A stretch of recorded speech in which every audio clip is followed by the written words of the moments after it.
if you're the hero of your brand story, who's the villain? That's what I'm going to get into in this video. And this is the idea, right? In our story, in our brand story, we often see ourselves as the hero, right? When we go through the hero's journey, people like to watch us as the hero of our brand, out having our adventures. But the fact that we're the hero, doesn't that also mean that somewhere there has to be a villain? Because every good hero story has a villain, right? The villain is the impetus for the hero to grow. That's what they have to overcome. No, they have the villain creates the antagonism, right? So the same thing happens in brand, right? When we have a brand story, us as the hero, we're going to stand for something, right? The same as we are people, we stand for our own vision, our mission. We stand for our belief systems, our value systems, right? And brands do the same things, right? We have value systems, brand have belief systems, brands have value systems.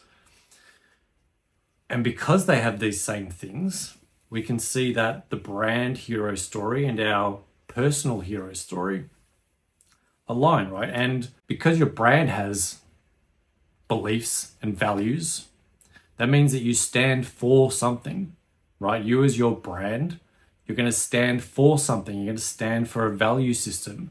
You're going to stand for a philosophy, right? Something that you believe is correct or right or a better way to do something.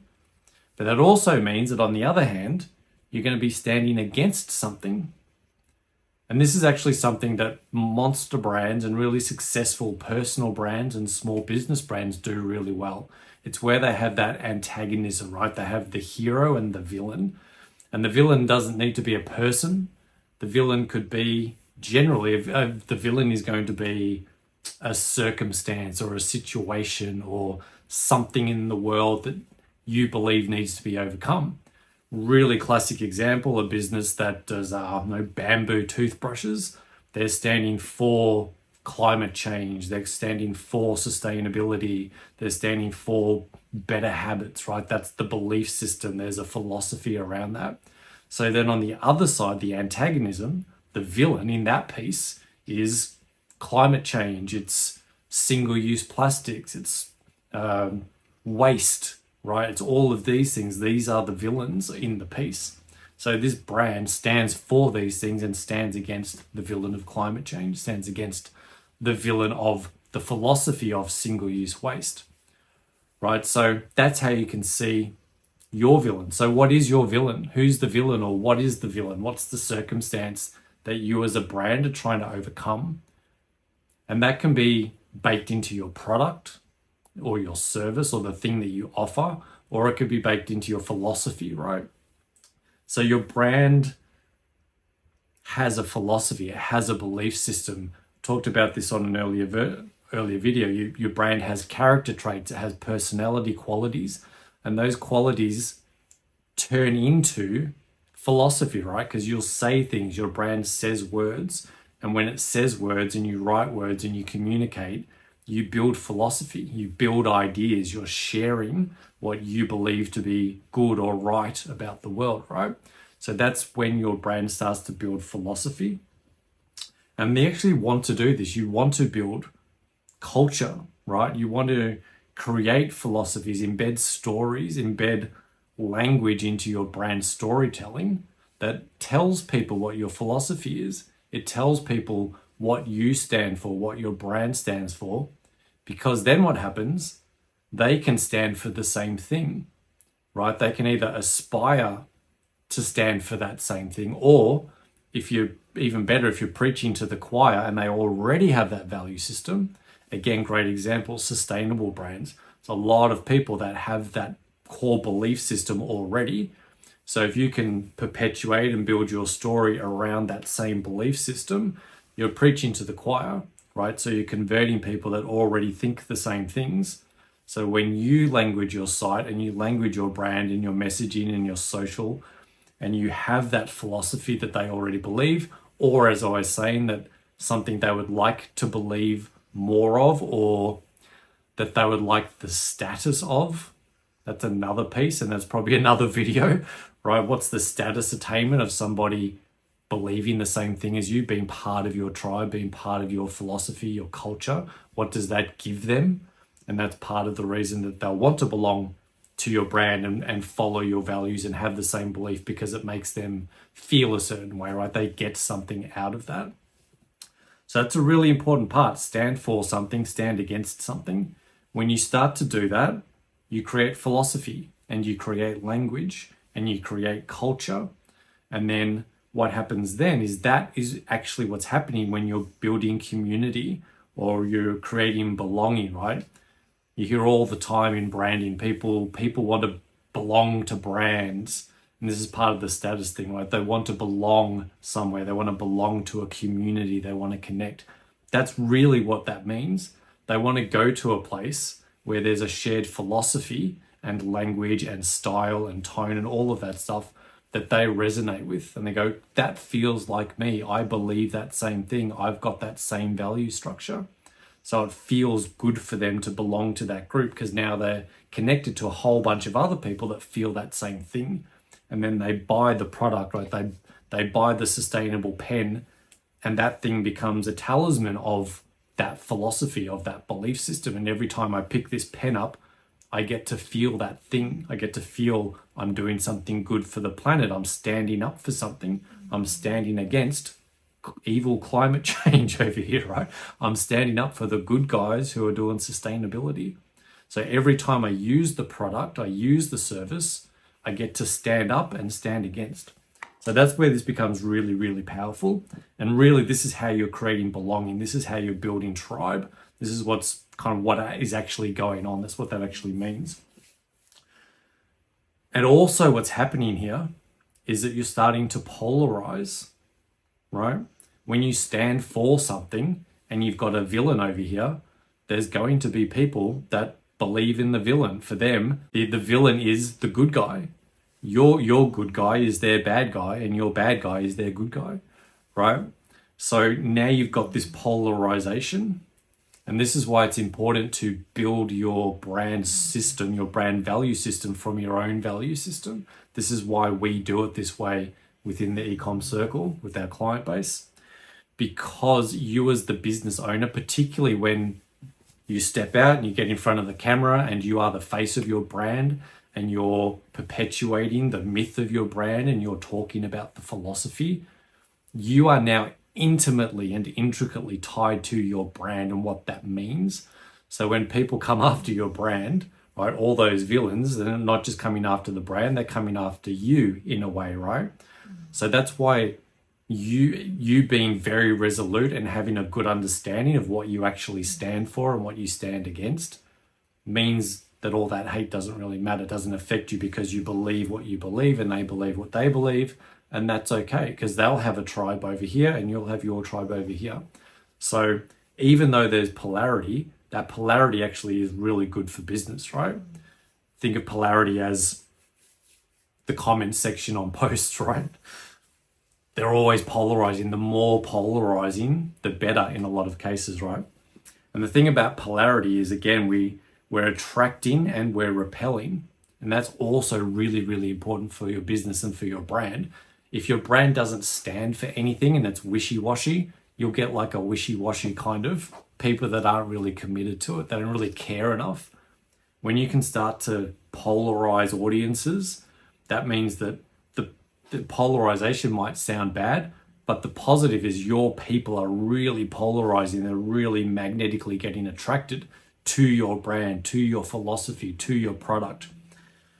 And because you're attracting those people and repelling others, right? This is, again, I mean, this goes into marketing strategy. This goes into improved ad costs, right? If your messaging and your brand attracts the right kind of person magnetically and automatically repels somebody, that means they're not going to bother clicking on your ads trying to get your free stuff right? So you're automatically building better audiences and you're kind of saving in ad cost, right?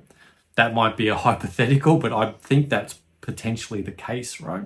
So the more you can polarize, the more you're just going to get more of the people that you want. And here's where this gets even more interesting, right? Is that once your audience number one, kind of believes your philosophy, start speaking your language because they're on board with what you stand for and what you stand against. Once they believe that, they buy from you because they've bought into the value, and then they actually experience the thing that is the reason that why you stand for something. Now they've actually experienced your value system, and they've had that same thing. So now they're even deeper, they're more deeply entrenched in your philosophy. So let me give an example again. So let's go with the bamboo toothbrush, right? So somebody believes, maybe this is somebody who's converted, right? They didn't really see the value in bamboo toothbrush, but they go out, they go, I'm going to give it a shot. They like the sound of what you're saying because maybe part of them wants to help the planet in some way. So they buy your bamboo toothbrush. They get it. It's very quick. The packaging gets fully recycled. They use the toothbrushes. They're really, really good toothbrushes. It's better, even potentially better than the one they used. When they're done with them, they recycle them. They feel really good about themselves, right? It lasts longer. They get the next toothbrush. And now they're experiencing the value system. They're experiencing the philosophy. And now they go, well, that was just an idea, but now I've had the experience. I've actually reduced plastic waste. I actually feel like I've done something good for the planet. So now this villain is bigger, and the hero, which now I'm part of that hero journey now, right? I'm kind of the hero now. I'm starting to take on those heroic qualities of your brand because I've bought it and I've experienced it. Now I am the hero in that same story. So when your customers, your clients and customers can start to become the hero in their own journey through the lens of your brand, that's incredibly powerful. Just think about that for a second. That's very, very powerful. When you can get that transfer of philosophy, that transfer of thinking, that transfer of how to view the world. This is where marketing becomes very, very powerful, and particularly around brand. So when that happens, really crazy stuff starts to happen, right? And I talked about the comment section before, and you see this all the time in comment sections, right? So bamboo toothbrush brand, Facebook ad goes up, people start commenting, yeah, I got mine, delivered really quickly, had a great experience, love using it for my teeth feel cleaner, haven't disposed any, they go straight in the recycling bin, it's fantastic, I'm saving all this plastic. There's always going to be some dickhead, right, that comes in and goes, this is bullshit, why would you bother? I read a research paper that said bamboo was blah, blah, blah. It's full of bleach, it's full of chemicals, it's full of all this stuff, right? Because they found the research paper. So the villain surfaces, right? Because there's the hero, there has to be the antagonist. So there has to be the villain. And the comment section is brilliant to watch this interplay, right? So the villain kicks in. When you've built enough customers and they've had that experience and they are now the hero in your story, or they will champion your brand, they'll jump in the comment section before your team has time to.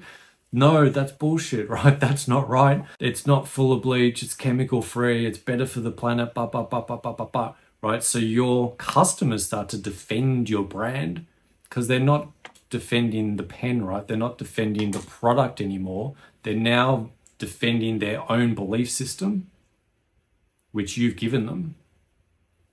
Pretty powerful, right? You've given them the value system, or you've amplified their value system, or you've given them the talisman. You've given them the thing that empowers them to have that become more conscious. That's very, very powerful. When they can start to champion you, this is where we talk about fans, champions, these kinds of things in a brand, right? When the people that are buying your products step up and defend what you believe in because now they believe it too, that is the power of brand, right? Because now your philosophy is their philosophy and they will defend you to the ends of the earth. And what that means for you as a business is you're going to sell more stuff to them for longer. They're going to buy more stuff. They're going to tell all their friends. They're going to share you across social media. So when you get this right and you can create that really succinct philosophy, that value system, that belief system, and find people to believe in that either want to aspire to that same thinking or are already kind of in that space of thinking, when you can find that and put those together, now you've got incredibly powerful business benefits as well. So not just, fluffy, airy fairy brand, you've got people buying from you for longer, telling everybody you've got this expansive network effect, right? Every single customer's telling their friends, they get the experience, they buy into the philosophy, and it expands and expands and expands.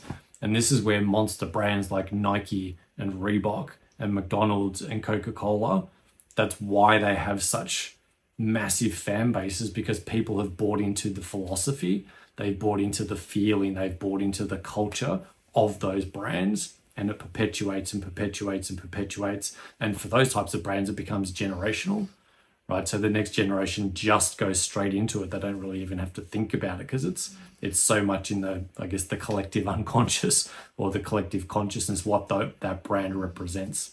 And yes, that might take you a while to get to multi-generational kind of growth, but right now, today, tomorrow, next week, this is very, very powerful stuff. And this is why we love brand and why we spend a lot of time on constructing brand strategy that goes deep into value systems, structures, whys, meaning. What does this mean to you? What does it mean to a person? What does it mean to a customer?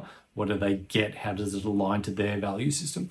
All of this stuff is really, really important, because as I said, this is how you build this polarity. We stand for this, and we're very, very clear what that is, and we're very, very clear what the limits of that are and what the boundaries of that are. We're clear what we do say, we're clear what we don't say.